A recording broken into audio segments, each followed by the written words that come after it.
I think I've said this before, but it's like every day with golf is like a new day. Like your body slightly moves a little differently. Like that's the reason why someone goes out like on the tour. You see some guy go shoot 65 and then he shoots 72 the next day.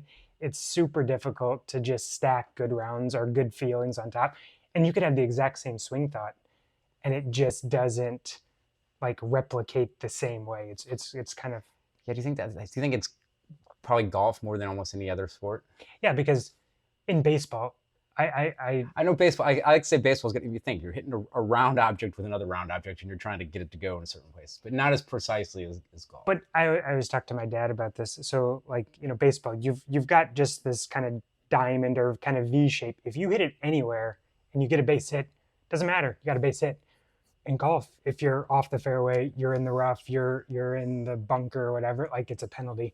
So I think there's much more precision whenever it comes like tennis the same way. As long as you get it between the lines, you're good. So I just feel like you can be off in baseball and still like manufacture something, whereas in golf I feel like it's difficult to truly like manufacture a good score if you're just not feeling it that day. Yeah. All right, welcome everybody to Project Move. Thanks for joining us. Today we're going to kind of talk and dive into competition. And with competition, kind of want to talk about how that's first off how it's differently than your training, because training does not equal competition. We're more worried about performing today rather than tomorrow. And we're going to kind of talk a little bit more into detail as far as preparation for competition. But yeah, so we're really kind of focus more Mhm. on the short term rather than long term. Yeah, we've did the episode on longevity, looking at how we can optimize certain parameters or principles to kind of improve our health over the lifespan. But this is going to kind of go the opposite direction and focus more on how do we best perform in whatever the competition may be, whether it's a strength sport or whether it be more for like a season, whether baseball, something along those lines. Yeah, I think that's kind of how we're gonna break this down. Is kind of talk about maybe more some strength sports, and then also more like your typical like season sports like football, basketball, baseball. Yeah, because if you're thinking of how you would prepare for like a single competition, like a CrossFit Games, even though it's over multiple days, that's going to be different than playing 82 games in basketball or 162 games plus playoffs in baseball. Like the preparation is going to be a little bit different. So Yeah. Okay, so competition. Yeah, we're kind of really looking to maximize performance today, and we're really kind of more focused on kind of that external display of the skill of our sport. Whereas training and kind of preparation for competition, yeah, we are kind of still focusing on the skill development and the neurologics of our specific sport, but we also really kind of everything that we've talked about previously is kind of focusing on that internal and training the biology that help us play our sport. yeah, so I always feel like that internal side is not necessarily always working on the weaknesses, but it's working on the things that allow us to do the sport. Whereas we're gonna focus on that maybe a little less and just focus on how do we maximize doing the sport or doing the activity. Yeah. Okay. So yeah, let's kind of dive in. So competition. Let's kind of maybe talk about uh, yeah, kind of preparing for competition. So let's kind of maybe talk about kind of like this maybe 4 to 8 week period kind of leading up to our competition. And let's maybe kind of first start with more of our strength sports. So with our strength sports, where it's kind of more of like a single event we're trying to kind of peak for, Right. we kind of need to think, we kind of talked about this earlier, we kind of need to do a little bit better about trying to plan out our event and kind of really kind of maximize our calendar and training schedule to that. Yeah. So I think that knowing, I mean, I know not every strength sport you're gonna like in like CrossFit. You might not necessarily know all the exercises because they might not be released until a particular time. But just say powerlifting, it's a known quantity, right? So we know the moves that we need. So I think that the thing that we were talking about earlier was you actually want to maximize like your strength peak probably earlier than most people would think. Yeah, because I think historically, kind of everybody's trying to peak kind of like that 2 to 3 weeks out of competition. Yeah, and if we can push that back a little bit further, we're gonna have that, 6, maybe at least a month of not necessarily recovering, but we're gonna basically just harness the best and most of what we've got. Because you're not really going to be making like people they're trying to it's almost like cramming for a test.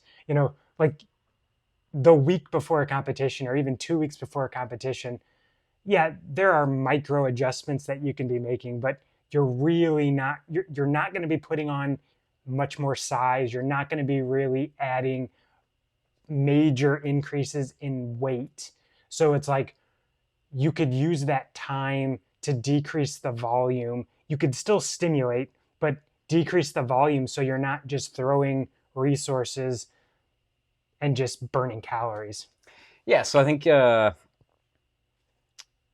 instead of trying to maybe optimize or kind of ending our strength cycle somewhere like 2 to 3 weeks out, trying to like push it back to maybe that 6, maybe even 8 weeks, and then using that time to kind of cut down the volume and take some of that volume that we were using into our normal training of powerlifting, Olympic lifting, CrossFit, where we're not going to see any more real strength gains in that month leading up to the competition, No. but kind of using that to kind of prep ourselves and see if we can't get any more, essentially maybe more biology to bring to our competition. So kind of like, not to interrupt, but I think that the key with that would be, so if we're looking at this internal perspective, the goal would be how can we maximize the biology or create more biology to bring to the lift. But I think what we're talking about this time is more about using the neurology to connect with the current biology. And so Yes. it's a little bit of a different framing. So it's like you could be building the biology in the weeks leading up, but it's like now how can we create the most efficiency and link it together? And I think that's the framing that or at least how I would think about it. No, I think yeah, it was a good clarification. So these kind of this month plus kind of leading up to our more of our strength sport, kind of prepping our system for bringing more neurology on with our biology. So kind of focusing on like more some of those in-range training, Correct. Kind of like a definite ramp up until maybe like a week out of competition. So where we're trying to slowly bring in more intensity to our in ranges. So like loading at length. Right. So then we're essentially, as we mentioned in a prior podcast, and maybe we kind of have this bell curve of like force length curve. Correct. So by essentially then raising those where our tissue is longest and shortest, where the bottom of the bell curve, trying to raise our neurology up there to where we have essentially bring more stuff online for our competition. Yeah, and I think even in that 8-week period, you're really not going to be like the strength is already there. So it's like once you've got it, now even maintaining it, like again, we've talked about in another episode where you don't have to be maximizing every single day. Like once you've got it, maintaining it is actually relatively easy. That's where I'm living at, Josh, just trying to maintain. So yeah, I think that we can get really lost in like, oh well, I didn't squat today. Well, you're probably going to be okay. And so it's one of those things that now if we can start to target some of these other areas, loading at length and working on those end ranges, we actually can see potential gains because we're creating those connections and we're able to harness some of that tissue that we might not have had direct access to. So again, this is more about peaking the strength a bit earlier, and then working on how do we connect to that tissue a little bit differently. Yeah, I mean, and maybe not so much in powerlifting, but definitely like Olympic lifting, and even more so in CrossFit. Yeah. There's a little bit more skill involved. So by bringing more neurology online, it's going to help us kind of with some of those like near misses that we have. So if let's say we like at a snatch, we catch that barbell slightly not quite overhead. If we have more neurology to access more biology to kind of save that lift, Yep. It's going to help us out, in our performance. And then also with like in more, let's say, CrossFit, where you're kind of you have so much variability in your exercises. Because when you're in competition, you're surviving, you're not thriving. So you're not, your body's actually kind of breaking down in a competition state. Yeah. So if we can actually bring more neurology when those compensations do come, and actually this is the time when we would say compensations are okay, we have more resources to draw on to kind of distribute those loads. Yeah, and so if you think of the way that the body learns, if you will, is through feedback, and that feedback comes through sensory information. And so if the joint is functioning at a relatively high level, the information that the brain gets from the joint is going to be better than if it wasn't, and that makes sense. So in your case of what you're talking about, so if we've got, say, two lifters, one has really good shoulder joints, one has shoulder joints that might not be optimized, but they still can lift the same amount of weight. And so if we took the two lifters and we put them in a competition, and the lifter that has the kind of the cranky shoulders, like they might have the capacity to do the lift that they're being asked to do. But in your case, like you're saying, like if for whatever reason something just doesn't fire the way that it's supposed to, they might miss the lift. Whereas the guy that has the clean feedback from the shoulder joint or from the rest of the body, the brain is going to be able to organize at a much higher level to be able to handle those perturbations or the shakiness of the situation, if you will. Yeah, it's just giving yourself a little bit more of a buffer. Exactly. And I think the buffer is kind of, like we talk about, whenever you're younger, you can handle, staying up late, pulling an all-nighter, and then still being able to perform. Now, as we're getting a little bit older, that buffer is not quite there. And so I think if we can give our joints a bit of a buffer, I think that our performance actually can be improved in a way that you wouldn't really expect. Yeah. So yeah, kind of trying to, like I said, maybe peak a little bit sooner as far as our strength when it comes to strength sports, and then kind of using those last 4 to 6 weeks to kind of really kind of bring more neurology in and connecting it to our current biology. Yeah. Also, in that we kind of also, because like I said, when we're in a competition setting, we're going to be breaking things down. So also in that 4 8 week period, kind of leading up to competition, kind of cutting some of that volume down on our strength training. We're still gonna go heavy, but just maybe not as frequently as we are, just because we don't actually have to go as heavy as often as we think in order to kind of keep what we have. Correct. But also in that, taking some of that volume away from that strength training, and also then kind of focusing on the connective tissue to help mitigate injuries, because whenever we get injured, more than likely it's happening at the connective tissue level. Mm-hmm. Yeah, so I think that the stimulating zone that we need to be in to create change is different than maintaining. And so I think that you can actually get away with way less than most people realize. And so, like, there's a story about this famous coach, And before you could work with this coach, he basically said, you're going to come a week early, you're going to check into this hotel, and you're basically going to do nothing. And it was more to detrain, to kind of relax to a certain extent before then he kind of put you through his program. And so part of the gains that people were receiving were just decreasing some of the volume. So I think that all I'm saying is we're trying to prepare for the competition. So we think we need to do all these extra things. And I think that we can almost spread ourselves too thin, and we can actually decrease our performance because we're trying to like force change right up to the day of competition. And it's like we've got to have that in place, ready to go, well in advance of the actual competition.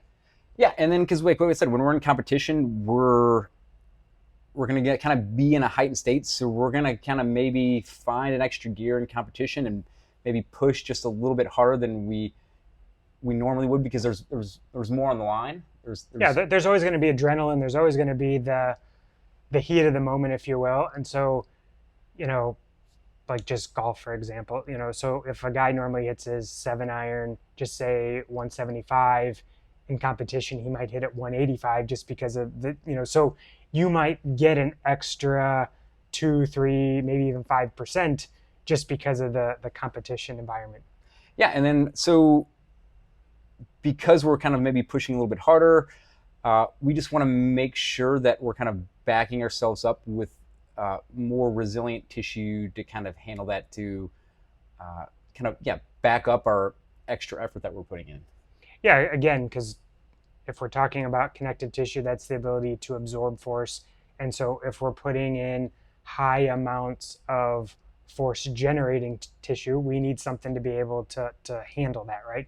And so if the connective tissue isn't quite up to the standard that the muscular tissue, like we're setting ourselves up for a potential, it might not be an injury, but it just might be like a tweak or something that where we're not able to truly gain the performance that we're after. And again, this maybe is definitely probably maybe more geared, I could say, especially towards CrossFit, I guess, athletes, just because when you're in, I guess, Olympic lifting and powerlifting, you have 3 lifts per exercise, so you're really not going to tax by too much. But when it comes to CrossFit, I mean, you're wrecking your body through that, either whether a 2-day competition, 3-day competition, or even further. So backing it up with some more better quality connective tissue and tissue that has more load bearing capacity to absorb more force, it's just going to help us perform better throughout that weekend or multi-event. Yeah, like you said, it's going to give us the buffer to handle some of these. We're not expecting perfection as far as like the lift is exactly the way that. So if we're slightly out of position, we're going to need to be able to handle being out of position a bit. Yeah, okay, let's maybe then kind of now let's segue a little bit into same idea, kind of this month and a half leading up to now maybe more of our season sports, like, our classic basketball, football, baseball, I guess even, golf is almost like a year-round sport now. Unfortunately, yeah. But so maybe let's change gears a little bit. And so this 4 to 6 weeks kind of leading up to our 3-month high school sport, anything change as far as the timing, as far as let's go back to workspace? Yeah, I think this one we probably can push almost further into the season than, because the season winds up being a bit longer and it's not just like one competitive event. So we can't just say we need work. Like, okay, just imagine we start our off season and we realize, oh, we need some hip workspace. And so we start working on creating some more workspace for the hips. And then all of a sudden now it's like, okay, now we need to start building some capacity as far as strength and start building that. Then all of a sudden it's like, okay, now the season's starting to come back. Well, we can't just say, oh, we're going to push the workspace to the side we need to maintain as much of that workspace as possible throughout the season, because we know at the level of competition, our workspace is going to want to shrink based on the activities or the repetitive movements that we're going to be doing. So if we can manage or mitigate some of that decline, it's going to give us better results over the course of the season. Yeah, but I think we're still trying to ramp up as far as workspace, is trying to get peak workspace just prior to where the season's starting. Oh yeah, definitely. Yeah, I would say you definitely want to have it well in advance. I mean, the sooner the better, really. Yeah. Okay. What about connective tissue? So I think it's kind of the same thing. It's, yeah, we're gonna definitely push it later towards the beginning of that season, and then yeah, just try to kind of hold on to kind of what we got. Yeah, so I think that if we talk about like a strength session per week, we probably need at least one connective tissue session per week, even in the course of competition. So we would want to be stimulating, at length or to length, at least, one day per week while we're still in that competitive season. So it doesn't just get thrown to the side. It's still going to be a training variable that we're putting in the schedule, strategically. Yeah, so maybe kind of, at least with connective tissue, we're trying to almost hit peak load bearing capacity of our connective tissue kind of right at the kind of the beginning of that season. Correct. And then if we can peak it there, then it's just we're going to stimulate it throughout the season. But it's like we know it's going to decline, but we're just trying to kind of stave off as much of that decline as possible. Yeah, so in kind of just a little more explanation. So kind of have two different ideas of like training connective tissue. One is just acquiring more connective tissue, more density, yeah, and then also then actually then acquiring more of that, and then strengthening the actual capacity of that connective tissue. So the first one, where you're trying to add more density, you're kind of really more training more at length and more correct. Isometrics, Mm-hmm. and then trying to then, as we get closer to that season, then we're kind of really kind of ramping up more of that eccentric work, and then also more like typical plyometrics. Right. And so I think most people would think of just jumping right into plyometrics. Yeah, oh, we need to build strength, those types of things. But the way that you just framed it, it's like the plyometrics come at least third in the equation. They don't come right away. And so I think that preparing the connective tissue to be able to handle those ballistic loads from the plyometrics is definitely going to be beneficial for sure. Yeah. Okay, so yeah, we kind of got to this month and a half out, kind of leading up to our competition or our season. Now let's kind of talk about that maybe that week period before our competition, and let's maybe go start with that strength sport again. So yeah, here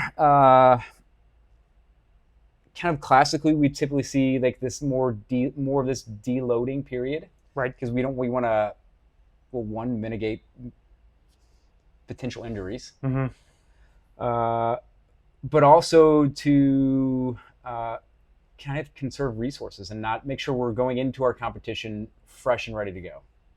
Yeah, so even though we're maybe tapering down the volume, even in that 4 to 6 week or 4 to 8 week period, we're still going to hit a stimulating intensity in our strength movements, whenever they may be. And I think that's important to still, like, it's not like we're completely like not doing it. We're still touching it. Yeah. It's just that the volume is going to be way less. And so now, a week out, we still may use one session to create just a touch point, but not necessarily like exhausting the system. So like we want to, because it's always about like the neurology, the biology. We're trying to kind of mesh that together as best as possible. So if the intensity isn't there, the neurology is always going to kind of start to dampen a little bit. So we want to keep that as peaked as possible. So we do need to stimulate that with some heavy strength work, but we just don't need the volume that you would need if you're really trying to make certain adaptations. Yeah, so we're just trying to keep that by having that lower volume but still heavy, high intensity. We're just essentially just kind of keeping that neurology at its highest. Yeah, so you might only do a few set, like you're going to still warm up and you're still going to kind of build intensity, but once you hit that intensity that you're wanting to get to, you know, you might only do a few reps, and it's not like you're just going to keep pounding away. Like you're just going to touch it, and once you've touched it, like you're good. The signal sent. We don't need to just keep hammering. Same thing with like speed work. Um, if you do repeated speed work, eventually fatigue's going to set in, and then the speed's going to start to taper off. Once you see speed taper off, now you're training a different system. So it's like we have to make sure that we're hitting the correct variable. Yeah, and one thing I think we didn't necessarily mention in that 4 to 8 week period leading up, but definitely this week leading up to our competition, strength sport is kind of like the art of visualizing. Oh yeah, that's true. Yeah. So there's some cool research on visualization and how powerful the mind is in like planning for the impending movement that we're going to do. Um, yeah, it's interesting. So like there was this one study, of all things, they were looking at like pinky strength, right? So they were able to take like some sort of dynamometry where they could like measure the actual strength of the pinky. And so then they had one group just visualize basically doing like a pinky curl, right? And then the other group actually trained like with some sort of like band or something. And the group that just visualized doing the movement, they were at about 46% of what the group that actually trained. So it was like they didn't touch an object, or they didn't grip, they didn't do anything. It was just the brain visualizing doing the movement, and they still improved 46% of what, or at least 46% of what the group that actually trained. So if we can rehearse the snatch or the clean, or and even like watching YouTube, watching someone that knows what they're doing, like a professional or something, or watching golf swings on YouTube, something like that. Like your brain can tap into some of those movement patterns, and you can actually harness that visual neurology to actually improve the output of your movement. Yeah. So yeah, anything this week kind of leading up to these more single event tournament style competitions for strength sports. What about anything like sleeping, nutrition kind of leading up? Anything changing there, like this week leading up to it? Yeah. Obviously, I think it goes without saying, yes, focus on banking as much sleep as you can. I mean, I would say that, throughout your training, that should be, one of the things. We know that sleep is the best recovery tool we have, but I would, if I had the option, more training or more sleep, I would be opting for more sleep. So another thing, kind of getting to the visualization. So another research study about like memory consolidation and being able to, like, for motor learning.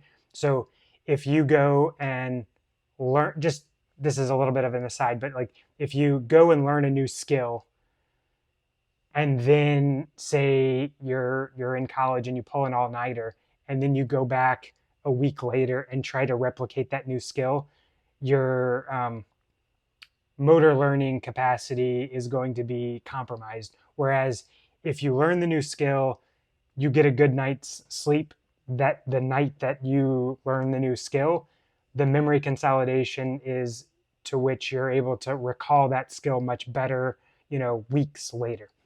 So same thing would be, we're trying to, have the highest output of our neurology. We're trying to maintain the highest levels of skill. So maintaining best sleep architecture, best sleep quality would be of the utmost importance. Yeah. All right. What about moving into kind of more of these season sports, kind of like this week of? So let's kind of maybe, we talked before, this kind of like, this week up, let's say our games are like, we'll take football and our games are on the weekend. So this kind of week leading up to our weekly competitions. Yep. How does that change things? Yeah, so I think that at this point, since we're trying to, we're trying to recover, say if we're playing football on a Saturday, if it's college, if it's Sunday, professional, Monday winds up being more of like a recovery day, or Sunday, if you will. So that's more about just decompressing from the event. And then it might be like a light workout. Whenever I say light, I mean just more generalized, just getting the body moving, but not necessarily like super heavy or anything like that. Might be some more cardio type events. But then we do want to slowly, like if it's football, if that's the example, we are trying to kind of, we have to wind down, but then ramp up intensity to prepare for the next week, but at the same time, not exhausting resources. So we have to kind of find that right balance of recovering early in the week, giving ourselves enough time, and then slowly starting to ramp up intensity. Because again, we want to be like stimulating that neurology to be able to output for the game. So yeah, kind of like maybe like this 3 to 4 days out of our weekend competition. We then kind of maybe go more of that higher intensity, more strength, and then as the week progresses, then we kind of taper off till our nervous system kind of recharge and rebuild. I think we had talked about this earlier. Let's talk about like golf, and you were talking about Rory McIlroy's protocol kind of leading up to each weekend tournament. Yeah, so in golf, you're trying to win every week that you play, and so if you play 20 weeks out of the year, the week of competition. So I think that goes with any sport that you're in, like in a season. Yeah, you're trying to win. You're trying to win every game essentially. So that those 3 to 4 days out, we're kind of maybe hitting. Maybe that's the time where we're trying to. It's the safest to expend as much resources to kind of keep our nervous system at its highest, right, and then kind of going from there. Yeah, so Monday of a tournament week is going to be a relatively heavy strength session. So like 3 days out from the start of your competition. Right. So golf usually starts on Thursday. So correct. So that's going to be a heavy strength, but it's still not going to be super high volume. It's just going to be, we're kind of touching the intensity that we need, but it's not wearing ourselves out. Tuesday will be a little bit more of skill-based, working more on golf swing type stuff. Monday, he's probably going to play 9 holes as well. So it's not like just strength stuff. But Tuesday is going to be maybe a little bit more technique driven, a little bit more like, depending on where the tournament is, they might be dialing in wedge distances. And then it's going to be from a workout standpoint, it's going to be a little bit more mobility or just movement driven, not necessarily strength driven. Then Wednesday, it's going to be a more of explosive type workout where he's going to be doing some more like box jumps, plyometrics, medicine ball work. It's more for that speed component. So golf strength is important, but the speed is super important as well. So he wants to, not just ramp up neurology in the strength outputs, but also the speed outputs as well. So you got strength, you get that your force, speed, you're looking more velocity. Correct. And so he's trying to maximize both as best as possible. So then on Wednesday, he might play another, like depending on how the weather is, another 9 holes as well on Wednesday. Might be a little bit more chipping, putting around the greens. But then whenever it comes to Thursday, he's actually going to go back to a very similar workout that he did on Monday, but he's going to cut the volume way down. So it's just going to be more on that strength side of things, but it's going to be just touching it and just keeping the volume pretty low.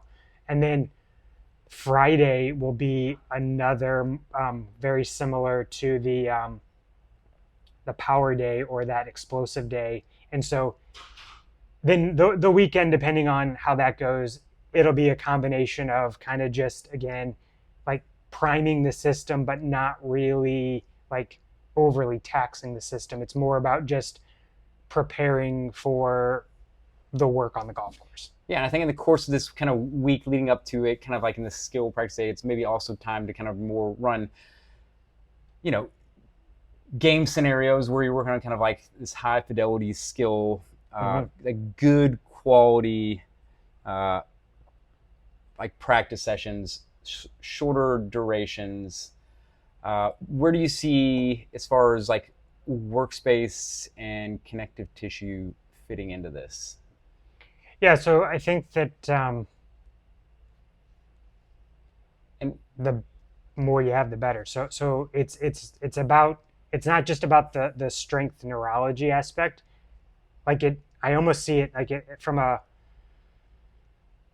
it's a 1-to-1. Like you can't have one without the other. So I would be in between strength sets, I would be doing some workspace maintenance, if you will. yeah, so kind of like using that neurology you're trying to tap into by that higher intensity, and then kind of taking that output that you experienced and then kind of maybe not like quite as much as you did in that 4 to 6 week period kind of leading up, where you're trying to gain workspace, where you're absolutely trying to work to your highest intensity you can to gain more. Right. But you are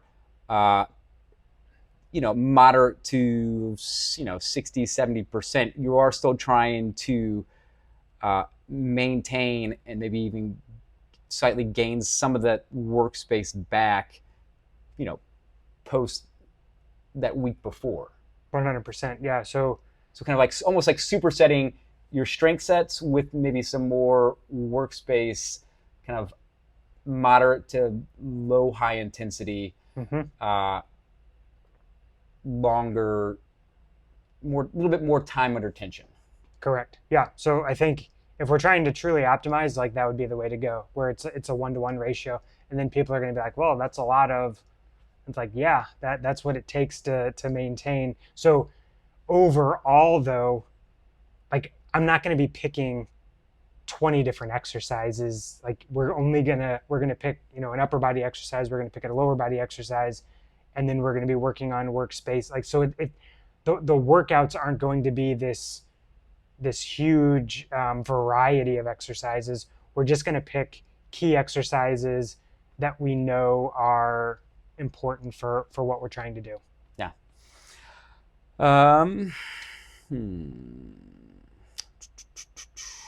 Anything else as far as? Well, I think the recovery is important. I know we've kind of talked about that, but clearly, sleep is super important. So optimizing sleep as best as possible, nutrition, recovering, using nutrition for the fuel, if you will, to recover for the next day. So like Rory, he gets to the clubhouse or the course 3 hours before his tee time.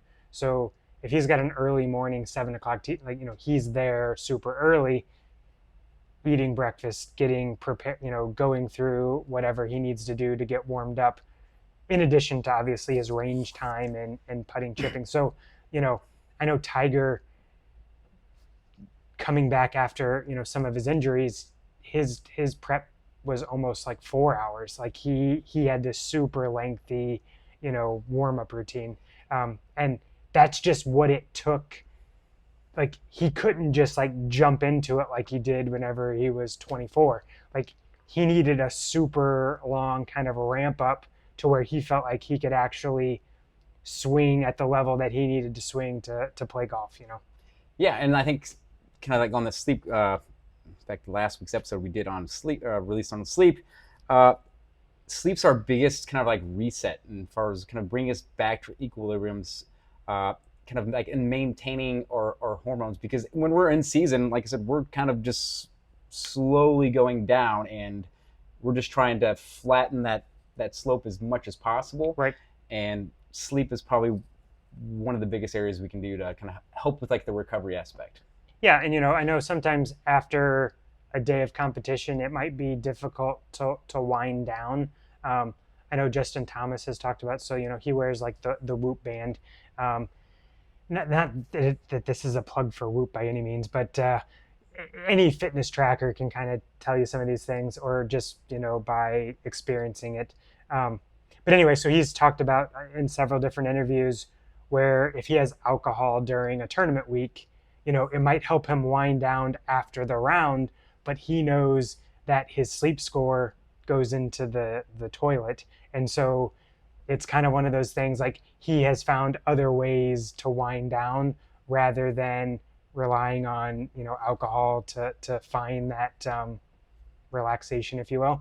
And so I would never want to compromise sleep to you know because that's going to give us our next day's performance if we can optimize sleep. So finding some other ways to wind down would be more appropriate, if you will.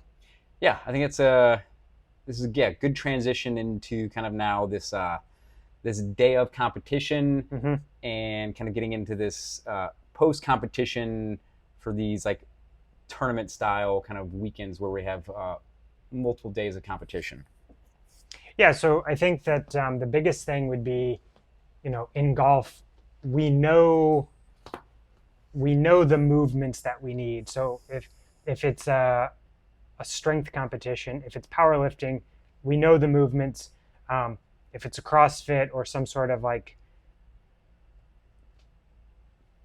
event type thing, we might not know prior, but at least we kind of have an understanding of what the movements are going to be. So I think that the key with the day of is just priming the joints that we're going to be using, kind of from like we've talked about in previous episodes, kind of from the inside out, and just trying to give the body the best opportunity to perform, really. Yeah, so let's think kind of these. Let's talk about these more for strength sports, kind of because we talked about this in this live episode, but I don't think we've really kind of gone into kind of like really priming our warm ups from the inside out for like strength sports. Okay. So yeah, we want to kind of start with the deepest stuff where movement happens first. So that's closest to the joint. So first and foremost is we want to warm up that joint, that workspace as much as possible. So in our realm, we'd be kind of like having our athletes kind of start with some cars, some controlled articular rotations. We're basically putting the joints that we're going to use in that specific competition through as much range of motion as possible. Mm-hmm. Yeah. Yeah. So if we're talking about warming up the joint kind of from the inside out, we're trying to touch as much of that workspace as possible, regardless of the movement that we're going to do. We want to try to kind of again use as much of that workspace so that we can eventually bring in as much neurology and then as much biology as possible. Yeah. So yeah, then maybe kind of going into some more starting so as deep as possible, starting to kind of maybe work a little bit more superficial. Then kind of maybe starting with rotational stuff first, because as we know, that's the deepest stuff. Right. Then kind of maybe moving more towards those linear tissues that we're going to use in our sport. Right. And just kind of maybe kind of loading at length. Mm-hmm. And just kind of maybe doing like a slow or isometric kind of ramp ups to kind of essentially activate more tissue. Right. And so like the thought is probably like, why does this matter, right? Um, so if we jump straight to linear and we skip 2 layers of kind of involvement, right? So whenever we were talking earlier about like the movement faltering or we're not quite in the right position, and then we've got to make on the fly adjustments. If we can start with that capsule, the workspace, work at that rotational level, that's how the system kind of sees itself. But if we go straight to the linear stuff, we've skipped 2 layers, and so it's almost like there's going to be like a pause between when the signal like comes from the brain and then gets to the tissue. There's a bit of a gap, and so that linear tissue is going to be waiting for the signal, and it's like it's just not quite there at the level that it could be, and so it just it's not as connected as it could be. Yeah. Um, okay, so working inside out, we got to superficial, and then kind of then now getting into maybe more of those uh, external skill based what our sport actually is doing. Yeah, so I think the Whether it be then kind of moving into our barbell warm ups, or I guess even in our specific sport, then like more of our uh, kind of like toned down scrimmage type. Yeah, so you basically want to practice the movements that you're going to be doing. So, this might be an empty barbell. This might be, you know, going through the movement at a lower intensity, but more just kind of going back to that mental rehearsal. So you're trying to, again, draw in as many connections as possible. And so if your brain already knows, okay, I'm warming up the snatch, the movement feels good, that's just going to translate into whenever you start adding weight to the bar. Whereas if you were doing some generic warm up and you weren't actually practicing the movement that you were wanting to do, it could go well, but it might not go as well as if you actually just warmed up the movement that you were trying to do. I typically say don't practice the test, but in this case, practicing the movement is absolutely what we want to do. Yeah, so we're kind of priming the biology from the inside out, and then kind of linking it to our sport in that skill kind of practice. And you want to do that as direct as possible. So, if the barbell snatch or the clean or whatever the move is, if that's what you're going to be doing, you want to try to actually do the move that you're trying to perform. You don't want to do an alternate and hope that it transfers. Yeah. Okay, so yeah, we kind of prep for the game. What about things like some big things when it comes to actually kind of game day? We don't want to do anything new, and that's kind of something that we haven't experienced before. So if you're used to taking caffeine and kind of caffeinating maybe before competitions, before exercise, that's fine. But you just basically you don't want to try anything new because you don't know how your body's going to tolerate it. Yeah, I mean that's huge advice. So, you don't want to go buy a new pair of running shoes. You don't want to try a new meal. You don't want to oh, my friend told me to eat this. It's like, well, if you haven't tried to see how your body responds, don't be trying it the day before competition or the day of competition. Don't try a new sports drink or a new supplement. You might feel jittery or something that you might not quite. What was the one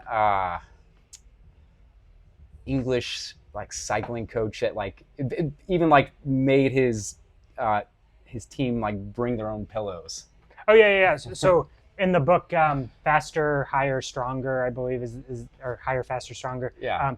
He talks about the British Olympic cycling team, and he wanted their routines to be so dialed in that they were always doing everything the same, and so they wherever they traveled, they brought their own mattresses. So it was never a new hotel or a new bed. It was always the same mattress, same like pillows, same way. Um, their routines just it was down to a T. Long story short, they wound up winning the gold medal in the, don't quote me on the year of the Olympics, but they wound up winning it at least one, if not two, Olympic cycles sooner because they made all of these like fine tune adjustments. Um, they even like got down to the detail of changing where the seams were on their jerseys because they got into like a wind tunnel and they saw airflow patterns and they were able to optimize even like spoke design. It was ridiculous. Bottom line, try to keep things as the same as much as possible. Try not to Yes. throw any big curveballs into the mix. Yeah, and I think that that's the big takeaway. Come up with whatever works for you and stick with it. If you want to try something new, try it on your own a little bit beforehand for the next one. Don't be trying anything, don't be trying some new biohacker, something like that. Yeah. Okay. We got through our competition. We're kind of in this. What about post-competition kind of recovery aspect, especially if we have like a multi-day event? So yeah, this is kind of where we're now going to kind of maybe start really sacrificing tomorrow for the benefits of today. So things we can kind of do, tips we can give to kind of like kind of keep you in the game and keep you going, and kind of essentially just kind of sticking a Band-Aid on it and get you back to performing as best as you can. Yeah, so First and foremost, sleep. yeah, you can't really argue that sleep, nutrition are going to be the utmost importance. Um, but going back to sleep, so you should also pay attention to your caffeine intake because we know that caffeine too late can then change how you're sleeping. So, you know, I would say 1, 2 o'clock is kind of like that cutoff time because otherwise it can be pushing to where you're not wanting to fall asleep. So that would be something to maybe consider, at least playing with early in your kind of preparation to know like you need the stimulus maybe in the morning, but figure out some maybe other ways to kind of get you through the afternoon because you're gonna potentially ruin your sleep, which is then gonna bleed into the next day. Yeah. Yeah. So other things like, let's say you do have some maybe minor acute injuries, anything is to kind of like greatest maybe reduce inflammation. So now is the kind of time where typically we have inflammation freezing. It's good for helping obviously like the healing process, but also kind of from a training's perspective, uh, basically sending a signal to where we need the adaptations to happen. So since we're in a competition setting, we're not really working to make improvements. We're just trying to perform at the highest. So now if we do maybe slightly strain something, now maybe is a time where we might consider taking some NSAIDs afterwards to kind of help with reduce some inflammation. Mm-hmm. Also ice baths. Oh yeah. How about from a manual therapist standpoint? Mm-hmm. You're a chiropractor by trade. Correct. Typically, in your training with individuals and working with your clients, you're typically not doing many manual adjustments on a day-to-day basis. Correct. And maybe I'll kind of let you kind of speak to that. Yeah. So I tend to look at this from a 30,000-foot long-term view. So I tend to approach most things from an exercise kind of point of view rather than quick fix, get you back to the game. So this would be the time where we might do an adjustment or we might do another technique So yeah, this is definitely the time where the adjustment is warranted. Because if we can improve range of motion, mobility within a joint that's locked up, it's definitely going to allow you to perform at the highest level. There's a couple of other techniques. It's more from the osteopathic world. It's more of like joint pumping, and this is more instead of just getting the joint to move like in a quick kind of manner. It's more of like a slower, kind of gentler, but it's more about moving the fluid within the joint. Um, so if we're not moving the joint through its full range of motion, we can get stagnation. So using these pumping techniques help with the recovery because we can pump new kind of nutrients into the joint. We can pump kind of the waste or the exhaust kind of out of the joint. Um, so there are definitely a whole list of manual techniques that I might not do on a day-to-day basis, but if we're recovering from competition, that we can really harness the acute recovery aspect through getting the tissues to move a little bit more efficiently. Yeah, and kind of staying on that subject, maybe not quite from maybe a manual therapist, but like things we can do to kind of uh, help with that recovery and kind of get us going back for that to competition that next day, or even that can be that next week where we're kind of in Mm-hmm. season. Mm-hmm. Things like where we're doing some sort of like active recovery, some very lower intensity where we're just trying to increase blood flow Right. to kind of help with the recovery process. So things like just maybe like some like zone 1 cardio, some good joint range of motion, some kind of loading at length, foam rolling. Yeah, in this case, foam rolling is perfectly acceptable. Um, if you've got a theragun or some sort of percussion vibration, like just to kind of create again some lymphatic flow, all of those things would be on the table, like Normatec or some sort of like compression boots. Those are great. Um, I actually do love those. yeah, so like I know like Jordan Spieth, Justin Thomas, like they travel with those all the time. So like after a day, especially Augusta National is known to be super hilly. Kapalua out in Hawaii is super hilly. So after 7 miles of trudging up and down the golf course, the Normatec is a perfect way to kind of recover. So have you heard of Game Ready?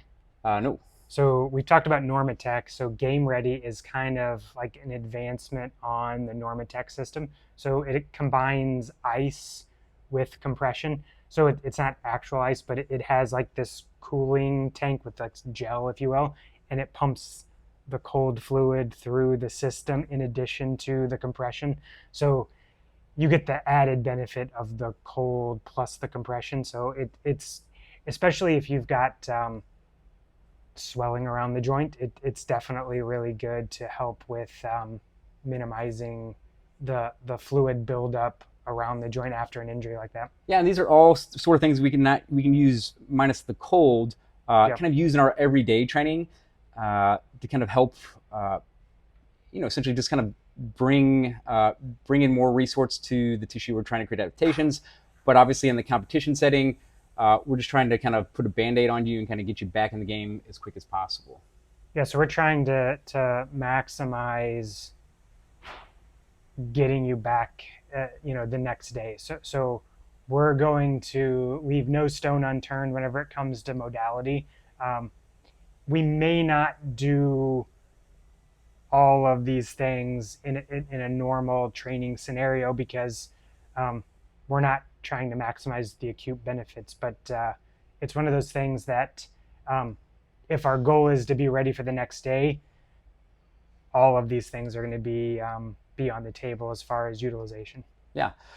Um, I guess anything else as far as I think they can after that it kind of just brings us back to kind of like repeating the cycle again and just bringing our starting like kind of if we're in a in season, kind of starting the cycle back over again from trying to bring our neurology up to a high at the beginning of the week, and then kind to then maybe strategize kind of throughout the week and just try to keep everything and priming the system as optimally we can to bring us into that end of the week kind of game day? Yeah, I think that if we can, I mean, it's going to be individualized to the person. So I don't know if we talked about this earlier, but you know, everyone's going to have their own kind of way of doing things. So maybe having a mentor or having like a training partner that is like so. If you've never done competitions before, you don't really know how you're going to perform in a competition setting. So some of these things might be trial and error. Like maybe you really like the cold plunge, maybe you hate the cold plunge. Maybe you hate the cold plunge, but you perform really well after doing it. Like you don't know. And so I think that having a good coach, like PGA Tour guys, it doesn't matter. NFL, like they all have teams of people around them to support the performance. So I think that we like to do it ourselves and try to figure it out on our own. But I think having someone that has a higher level of expertise in some of these areas could help speed up the process. So you're not pulling at straws and trying to figure out what works.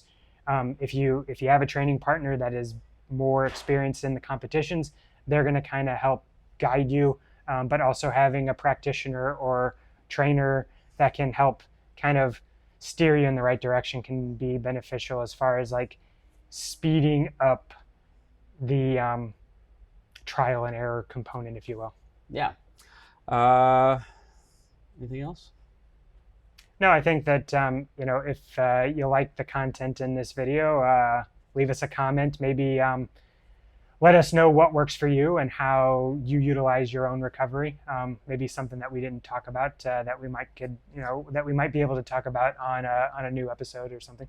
Yeah, and please, if you know anybody, please share it with them, and hopefully they'll find it helpful too. That's right.